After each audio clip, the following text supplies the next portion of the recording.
그 이진관 재판장이 그 명태균 씨와 윤석열 관련된 대선 여론조사 불법 수수 혐의 재판을 진행하고 있는데 김건희 씨가 증인으로 채택이 됐거든요. 아무래도 이제 만약에 증인으로 채택되고 출석을 한다고 한다면은 윤건희 부부가 항법정에 서는 모습을 볼 수 있게 될 것 같습니다.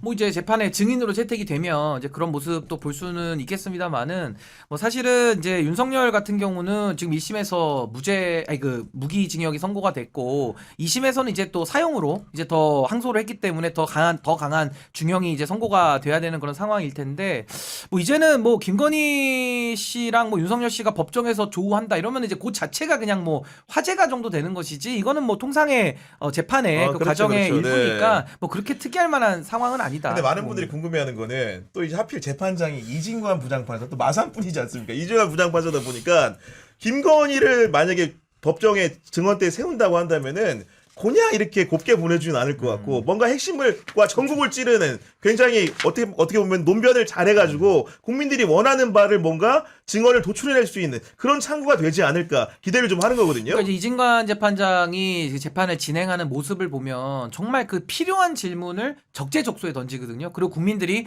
궁금해하는 내용을 물어봐요. 그러니까 소송 지휘를 잘하는 거죠. 그러니까 그런 식의 재판 진행을 잘했기 때문에 아주 그 생중계가 되면서 어떻게 보면 가장 유명해지고 가장 국민들의 호평을 받는 판사가 지금 이진관 재판장일 테니까 저는 뭐 이진관 재판장 그 진행하는 재판은 정말 과정도 공정하고 결과까지도 공정하다라는 평가를 네. 그래서 국민들이 오히려 더 하시는 거 아닌가 싶습니다. 제가 최근에 윤석열 정부에서 근무했던 늘공이죠. 그러니까 공무원이 이제 대통령실 파이가 늘공이라고 하지 않습니까? 그리고 어쩌다 이제 국회 같은 데서 가시는 어공이라고 부르는데 늘공 공무원하고 이제 식사를 할 기회가 있어서 얘기를 들어봤더니 자기가 이제 행정관 부임한 이후에 영부인하고 식사를 할 일이 있었다는 거예요. 일단 통상적으로 원래 행정관들이 영부인하고 밥 먹을 일이 있습니까? 통상적으로는? 통상이 아니라 그 있을 수가 없죠. 아니 그런 상황인데 일단은 행정관들 여럿이서 먹었다는 거예요. 그리고 장소는 제 기억이 맞다면 대통령 관저라고 얘기했던 것 같은데 거기다 이제 재석을 하고 있는 상황에서 이제 우리 김건희 님이 또 들어왔는데 또 멍멍이와 함께 등장을 하셨다는 거예요. 그리고 이제 비서들이 또 이제 주변에 있었다는 거고 당시 이제 그런 상황을 수리하면서 이분이 김건희라는 사람이 정말 특별하다고 느꼈던 거는 자기들한테 이 우스갯소리로 이제 정면 돌파용 발언을 한 건데 여러분들 중에 저 줄리라고 알고 보는 걔들 계시죠? 저 줄리 아닙니다라고 굳이 이제 말을 했다는 거예요. 그러니까 그 말을 듣는 행정관들 입장에서는 야 저거 무슨 배포냐?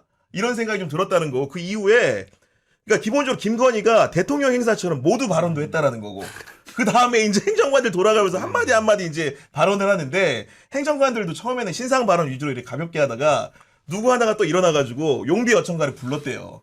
그때부터 또 흐름이 영부인 행사인데 또 약간 그런 식으로 가는 모습을 보면서 야 정말로 자기가 윤석열 정부 청와대에 파견 나와 있긴 하지만은 너무나도 특이하다 이랬다는데 우리 정보국장으로서 여러 가지 영부인들에 대한 얘기도 많이 들었을 텐데 역대 이런 영부인이 과연 있었습니까? 결론적으로 말씀드리면 그 국정농단입니다.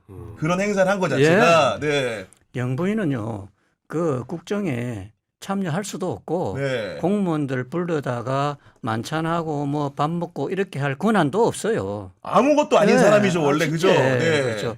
다만 그 영부인이라는 것은 대통령이 행사를 가면 네. 같이 이제 동반해서 가는 그 정도입니다. 그게 상징적으로.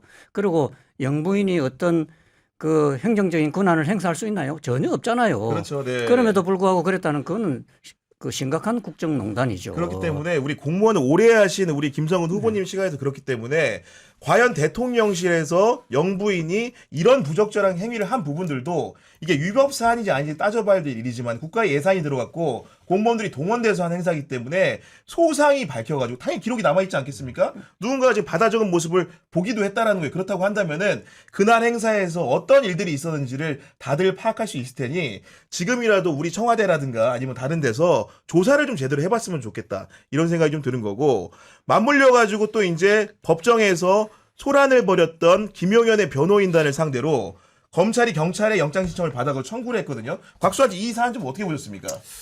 잡혀가야죠 빨리 권 의원이. 왜냐면은 워낙 부적절한 발언을 많이 했는데도 불구하고 사실 이하상 변호사도 계속 안 잡혀 들어가고 있다가 네. 재판정에 나왔다가 재판 끝나고 이진관 재판장이 직접 가가지고 잡아 넣은 걸로 알고 있거든요. 맞아요. 네. 그래서 이거는 저는 한편으로는 진짜 지금 내일 아마 음. 영장 실질 심사로 알고 있는데 그것도 안 올라나?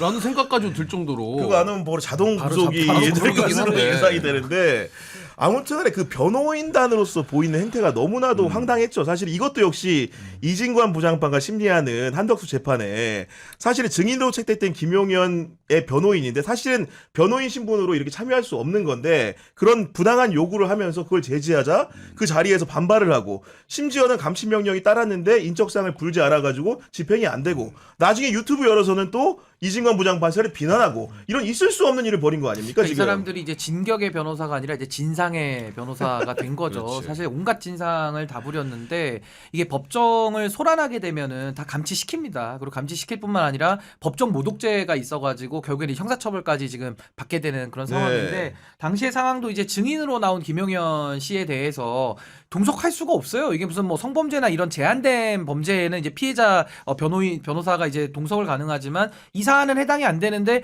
극구 들어와가지고 이제 재판방에 목적으로 와서 이제 소리 지른 거죠. 네. 거기에 대해서 이진관 재판장이 계속 제지를 해도 말을 안 듣고 지휘에 불복하니까 바로 감치하면서 이제 여기까지 온 거 아니겠습니까? 그러니까 어떻게 보면 저는 이진관 재판장이 이 정말 다 죽어가던 사법부에 대해서 아 그래도 정말 재판은 저렇게 하는 거지. 그리고 저런 판사가 있구나라는 하나의 그 사법부의 최소한의 그 양심을 그 쪽팔림을 면하게 만드는 그런 행동을 전 한 거 아닌가 싶고 다 모든 판사가 이진관 재판장처럼 해야 돼요. 근데 그동안에 봤던 그 판사들이 너무 이제 이상한 재판을 하다 보니까 정말 사법부가 그동안에 이 말로 다 할 수 없는 비판을 받아왔던 거 아닌가 그런 생각이 듭니다. 그러니까요. 사실은 여러 분야의 재반 개혁이 필요한데 사실 사법 개혁 같은 경우에도 당사자가 대부분 좀 깨닫는 게 많다는 얘기들을 하더라고요. 사실은 우리가 법정에 갈 일이 보통 사람들은 잘 없는데 어쩌다가 일이 생겨서 가보면은 나의 일이 되면은 이게 내가 알고 있던 법원이 맞는가라는 의문도 들고 내가 알고 있는 판사에 대한 여러 가지 생각 같은 경우에도 달라지기도 하고 그런 일을 왕왕 겪는 거 아닙니까 보면은요. 맞습니다. 네. 그 우리 사회자님은 재판 안 받아보셨죠? 아마도 맞죠. 재판 안 법조 받아봤습니다. 출입 많이 네. 해서 뭐 알겠지만 네, 저는 재판 재판을 많이 받아 들어가 봤죠. 네. 저는 5년간 재판을 받았습니다. 야 심지어 5년 네, 동안 네. 5년간 재판을 받았는데 사실 이게 우리가 저는 이런 의구심이 들어요. 그 판사님들이 다는 아니겠지만 과연 재판 기록을 다 읽어 보실까? 나처럼 네. 예. 그런 의구심이 들어요. 그리고 우리가 재판을 하면서 예단을 하면 안 되잖아요. 그렇습니다. 그 미리 또 예단을 좀 하는 분도 계셔요. 아 심리 중간에 예. 이건 제가 되는데 뭐 이런 중간에 말씀하시고. 그러면 안 되죠 원래. 그러니까요. 그래서 재판이 공정한가 이런 이제 의구심이 들고 또 이 피고인은 진술할 수 있는 기회가 실제로 없어요. 변호인을 통해서 하고. 아 재판 실제- 중간에 네, 중간중간에 뭐 손 들어가지고 이 뭐 이래 잘 안 됩니다. 그런데 제가 재판 진행 과정을 쭉 보니까 이진관 그 부장판사님은 이렇게 굉장히 피고인이 진술할 수 있도록 자유스럽게 이렇게 아, 해주시더라고요. 기회도 부여라고 기회 부여를 심지어는 하고. 네. 네. 실제로 우리 그 신윤규 변호사님 잘 아시지만 피고인이 진술할 수 있는 기회는 극히 제한됩니다. 네. 대부분 이제 변호인을 통해서 하고 그 불만이 있어도 뭐 말을 못하는 거지. 못하죠. 예. 왜냐하면 또 괜히 불만 얘기했다가 불이익받으면 어떻게 합니까? 불이익받을 수 네. 있어요. 그러니까 사법 개혁이라는 게 그런 것부터 개혁이 돼야 돼요. 우리 일반 시민들이 정말 공정하게 실질적으로 공정하게 재판 받을 수 있고 내가 억울한 사정을 분명하게 어필할 수 있는 그런 네. 제도적 장치가 필요하고 그건 재판장님들이 그렇게 해주셔야 되거든요. 그런데 그게 지금 안 되잖아요. 그러니까요. 실제로 그게 이런 필요한 현장의 목소리를 들어가지고 사업 개혁이라는 것도 물론 큰 방향의 개혁도 중요하지만은 작은 미랄 같은 얘기들을 잘 모아가지고 모자이크처럼 사진을 만들듯이 법원 개혁의 상이라는 것도 하나하나 고쳐나가야 되지 않을까 이런 생각을 좀 해보게 됩니다. 하나만 네. 말씀드리면 전 사법개혁의 출발은요. 물론 제도개혁도 필요는 하겠습니다만은 지금 있는 권한부터 제대로 쓰는 게 전 더 중요하다고 생각해요. 지금도 국회가 탄핵소추권이 있고 국정조사 할 수 있고 다 권한을 갖고 있는데 조의대 문제에 대해 가지고 아직도 해결이 안 되고 있거든요. 저는 국정조사를 통해서 국민의 여론을 좀 한번 모아보자. 그리고 필요하면 탄핵도 열어놓고 우리가 검토를 해서 필요하면 해야죠. 그 부분에 대해서는 뭐 네. 먼저 하는 건 그렇지만 근데 지금도 사법부에 대해서는 뭐 하나 이렇게 민주적으로 통제를 하려고 해도 그 자체를 두려워하는 게 저는 깨져야지 이게 사법개혁이 되는 거지